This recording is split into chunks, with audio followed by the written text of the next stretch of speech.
I worked for Hewlett Packard, and there was in supervision and management, and that was just before the affirmative action proposal. It requires not just equal opportunity.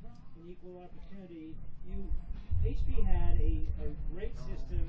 The HP way included among the tenants was that you rewarded people on their behaviors.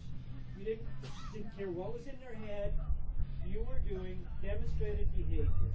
And so if they excelled at their work, it didn't matter how they got there. What was important was what they brought to work and what they did when they were at work and how they performed. That same issue is the same way a free country exists. That's what a free country looks like. Does anybody have anything to add to that particular point before we move on? If you wouldn't mind, just the microphone so everyone can hear. There's an extra mic down there.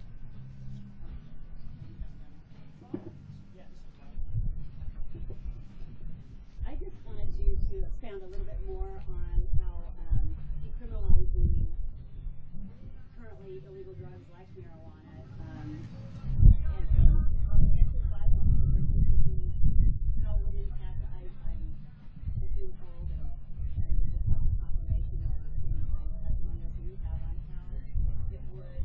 You talked about domestic violence, but I think also there is a criminal intent or a violent tendency because of the distribution and illegality because it's so expensive and because of the money involved. No, I'm going to answer the question this way. There is that, supposedly that stepping stone theory. It's been exploded in just about every way you can think of. Yes, a lot of people that have used cocaine, before that they used methamphetamine, before that they used marijuana, but of course before that they used alcohol, cigarettes, and you can trace it back to mother's milk if you want to. The reason I'm answering the question this way is the only reason that the stepping stone theory is viable is because under today's prohibition, if you're going to go buy some marijuana, you're probably going to buy it from somebody who also wants to get hooked on cocaine or methamphetamine. So it's the stepping stone theory only because of prohibition, because you're having to consort with people that are frequently unsavory and actually want to grow marijuana and start using cocaine. Why? They make more money on it. So if you're really concerned about the stepping stone theory, the only reason it's viable is under drug prohibition. There's another reason always been prohibition. Bad people. In fact, in any program you can think of, I've talked about this several times. There are always some winners and some losers, right? You know, that's true in healthcare program, it's true in education. I assure you that it's true with regard to drug prohibition as well. Who's winning today? Let's just think about that. Who is actually winning today under this program? I have 6 groups. See if you agree with me. The first group, obviously, are the big-time drug dealers, the drug lords. They're making millions, no, tens of hundreds of millions of dollars each year, untaxed, by the way, and they're laughing at us. Now, the 2 groups of people that are winning are the juvenile gangs. I expect here in Boise, you have juvenile gangs as well. They're all around the country, and the primary source of funding for juvenile gangs is what? Sale of illegal drugs, mostly marijuana, but elsewhere too. Third group actually are the people in law enforcement that are getting paid big money to fight against the first 2 groups. And it's an amazing coalition or partnership, as it were, of the good guys and the bad guys, both with a vested interest in the perpetuation of drug prohibition. I'm not pointing the finger at law enforcement saying you failed. That's flat out not true. It's a dangerous job. They're getting more arrests now, more convictions now, longer than you figure 4%, etc. But we're still farther away from the I would answer that blaming law enforcement today for failure of drug prohibition by blaming Elliot Ness for the failure of alcohol prohibition. It's the system, not law enforcement, compared to the bureaucracy continue to get through. The fourth group of people are the politicians. My goodness sakes, the ones that talk tough with regard to the war on drugs. Not smart, but we continue to elect and re-elect them for doing that. That's our fault that they're continuing to do it. Fifth group are those in the private sector that make money because of increased crime. Who might that be? People who build prisons? Yeah, a very lucrative thing to do. In California, the largest, strongest political lobby group is Prison Guards Union. I expect it's the same thing in Idaho. People that have security services, that sort of thing, they're winning. And the 6th group of people that are winning are the terrorist organizations of the world. major source of funding for terrorism around the world is what? Sale of illegal drugs. We ask Afghanistan, but anywhere else you're going, drug prohibition is the golden goose of terrorism. So it's all linked with this violence, all linked with this corruption. Ask Mexico. 60,000 violent deaths in Mexico in the last 5 years because of President Calderon's war on drugs, having nothing to do with drugs whatsoever. Nothing. It's all drug money that's causing this, and it's our drug money that's done it. So if you really care about fighting terrorism around the world, repeal drug prohibition, and it truly grieves me to say that the government of the United States of America doesn't care that much about fighting terrorism. They won't even talk about employing the most forceful tool in that fight, and I'm ashamed of it. Oh, come on, that deserves more applause. Yeah. Not even a right-on brother or something. Amen. I would like to hear Ted's response as a law enforcement. As someone who has to enforce these laws, what does that do to you, that conflict? Well, it's certainly very destructive of morale, and it's destructive of the relationship with your community. The sheriff's department is supposed to be serving and protecting and bonding with their community. They should have huge neighborhood posses, neighborhood watch organizations. They should be focusing their attention on peace and harmony and protecting life, liberty, and property in their community. And as long as we have this big money machine doing what it's doing, we're distracting from the proper role of law enforcement. Let's take that even a little farther if we can, because on the bench, I begin to see this. In fact, my revelation, where I finally decided somebody's got to do something about this, and it's going to be me. I was actually on the municipal court, which is the lower trial court level in Orange County, enforcing another judge's plea bargain. This was a guy, a pretty bad guy, that would actually go at numbers of prostitutes, would beat them up, rape them, and steal their money. And so by the time he had worked out his sentence, he ended up having only another week in confinement, giving him credit for time served. We went through, he took us back to the basement, I gave him his wife and all that sort of stuff. And eventually when he was led back into lockup, he let out a war whoop, as if he'd won. And I still remember thinking to myself, he has won. And then it just hit me between the eyes, and it always has since then. The tougher we get with regard to nonviolent drug offenses, literally the softer we get with regard to the prosecution of everything else, robbery, rape, and murder. So when I wrote my book back in 2001 called Why Our Drug Laws Have Failed and What We Can Do About It, a judicial indictment of the war on drugs, longest book title I've ever heard of. Get through the title, you know where I'm going. But I had a complete chapter on what I call the erosion of civil liberties.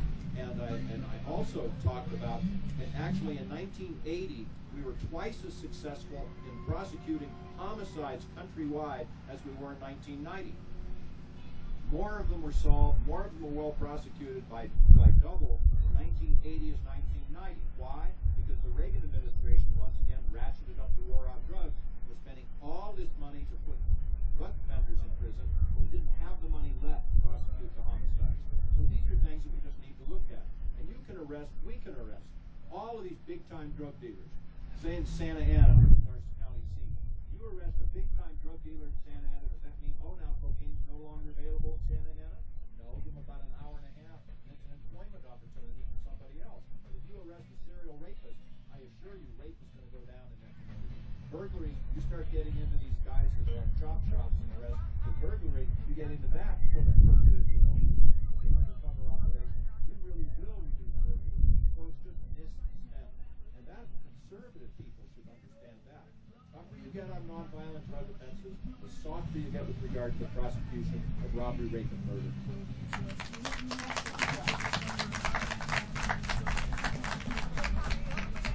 If we go into the bulk foods department at Winco and you fill up a great big bag full of oregano, you're going to get out the door for a few bucks. It's no harder to grow marijuana than it is to grow oregano. It's no harder to distribute and deliver marijuana than it is oregano. And the difference, the profit margin in that bag, is what is driving this war on drugs, and it's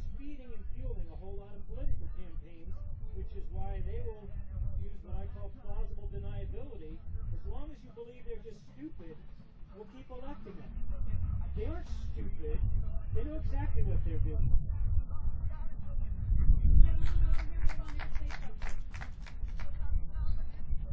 This is a hard question. Yeah. This is softball. I did have a question about. You're fine. About the like how the economic impact, I guess, of legalizing marijuana. I was curious about your and candidate Johnson's policy. I mean, if it is legalized, do you plan to tax it and then? First of all, let's get our terms straight, because we wouldn't legalize anything. If you're going to think a legalized drug, think aspirin. You know, the price is set on the free market. Your 12-year-old daughter can go into any pharmacy and buy a case of it if she wants to. Generic, brand names, whatever. Strictly regulated control, just like alcohol, just like cigarettes. So that's what we would do. Decriminalized, by the way, is quite different as well. Decriminalized means it's still illegal to buy, use, possess, sell, but as long as you stay within general guidelines, we can look the other way and not enforce the law. To answer your question directly, it's not a federal issue. We would probably very quickly get rid of the Controlled Substances Act and allow each state to decide how best to serve and protect the people. I would stand up quickly and encourage people to treat cannabis like wine and to treat hemp like cotton. I mean, that's our watchword. I'm actually the chief proponent for an initiative in California. We tried to get it on the ballot this year. We need 808,000 genuine signatures to put away the money that we're working on it now. It's called Regulate Marijuana Like Wine in California. And the answer to any question you would ask me is the same way we do with wine. Can you grow your own? Well, can you grow your own grape? Can you sell it? No, not unless you have a license. That sort of thing. That's where we would go. However, the Johnson Gray candidacy is endorsed as endorsed. Michigan, Colorado, state of Washington, state of Oregon will treat marijuana like alcohol. And I hope to pass. It will be a revolution. Anybody here that knows anybody that votes in any of those three states, contact them today and encourage them strongly to vote in favor of those initiatives in Colorado, Washington, and Oregon to treat marijuana like alcohol. And the direct answer to is yes, it would be passed. You're getting enthusiastic out there. And what do you think those tax dollars were? Well, I think it's a good idea to stop the mayor firefighters and fix our roads instead of giving them to a lot of the juvenile gangs, Mexican drug cartels, and other thugs. I can tell you that the Hells Angels are probably still the biggest purveyors of methamphetamines in the western United States. That doesn't really excite me very much. Let's use them for our firefighters. What do y'all think about that?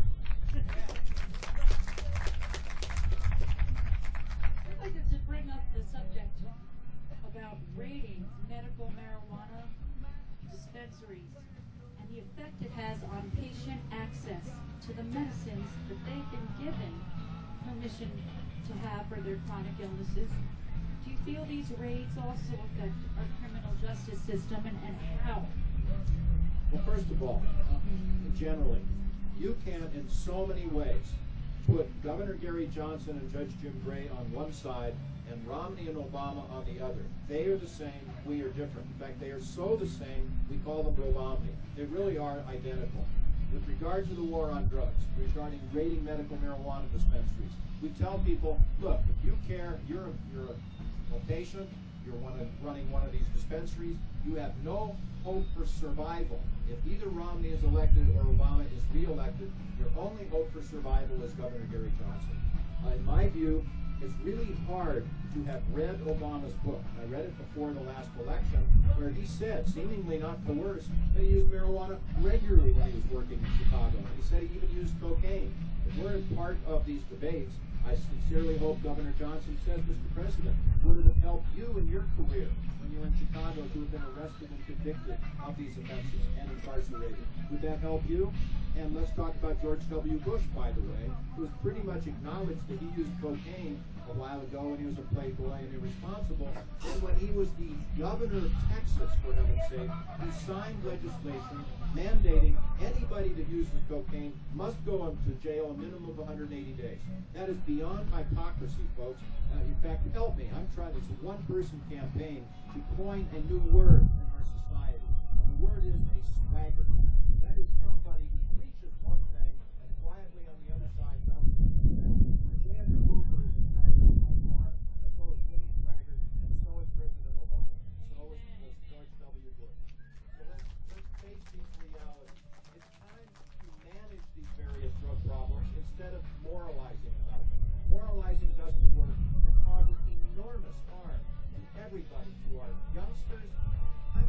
the 60s, although I will tell you very candidly, I've never used any form of illicit substance. And you could legalize cocaine if you wanted to. Now, come on. You could give it away for free on the street corner and bless it by every religious leader in town, and I'm still not going to jam cocaine on my nose. I have enough trouble with my cholesterol, for heaven's sake. What am I going to do that for? But, you know, it's a question of ability. It's a question of responsibility. It's also a question of getting bad guys out of this. When we had alcohol prohibition, we had a huge problem with our over-the-counter product. It was very cheap alcohol. It attacked your nervous system, killed a lot of people, put a lot of others into comas, etc. You didn't find out until your customers started drinking the stuff and got killed. Those problems completely went away when we repealed alcohol prohibition. And you can talk about other drugs. Heroin, I don't talk about this a lot, but heroin itself is not life-threatening. The problem, and the reason you get people dying of heroin is the unknown quantity, the unknown strength, the unknown purity of the stuff.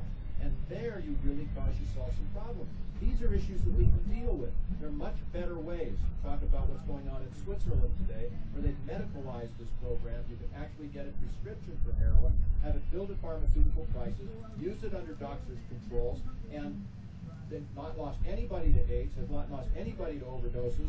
Employment's gone up 50%. They're living pretty much normal lives. Let's start managing these issues instead of being horrified about even talking about it. That's where our country is, and shame on us. It's time for the voters to stand up, particularly Colorado, Washington, and Oregon. One of these initiatives passes, it's going to be revolutionary.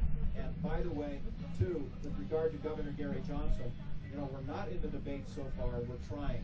But even if, and this sounds defeatist, but I want people to know this, if we just get 5% of the vote, just 5% of the vote, it will be the beginning of the end of the two-party system in the United States of America. Because then we'll qualify originally for matching funds. We'll be able to be on the ballot without jumping through all these hoops for any state that we have 5% or more. And then we will be able to actually get this control of the media like the others have.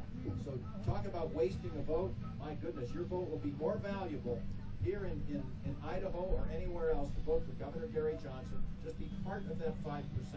And I do understand that Romney is going to win Idaho. So a vote for Obama in Idaho is clearly a wasted vote. Vote for Governor Gary Johnson. In California, it's the reverse. Obama is going to win California under all circumstances. My sister lives in San Francisco. She's a Democrat, I know. And she says, she's telling her friends, look, Obama's going to win in California anyway. We should all vote for Governor Gary Johnson because he's going to win even though we do vote for Johnson. That vote really will count. This is the right guy, folks. He's the right guy. And I'm not getting on a roll here, but I'd like to tell you one more thing. That back as a trial court judge in Orange County, it become abundantly clear to me that what we're doing is churning low-level drug offenders through the system for no good purpose, ruining their lives, separating parents from their children, etc., and building up so many people in prison. So I held a press conference, actually in April of 1992, stating that this isn't working, we've got to put our heads together and come up with something else. The reason I'm bringing it up now is Governor Gary Johnson, while he was governor of New Mexico, held his own press conference, 1999, and said after conducting his audit, like he called it, the war on drugs isn't working, we've got to change it, and he did in New Mexico. This man has courage, he has vision, he has smarts, and he has no ego that's going to get in the way. This is the best person, most qualified person to be president of the United States that I know of, and mandates our support in this and so many other ways.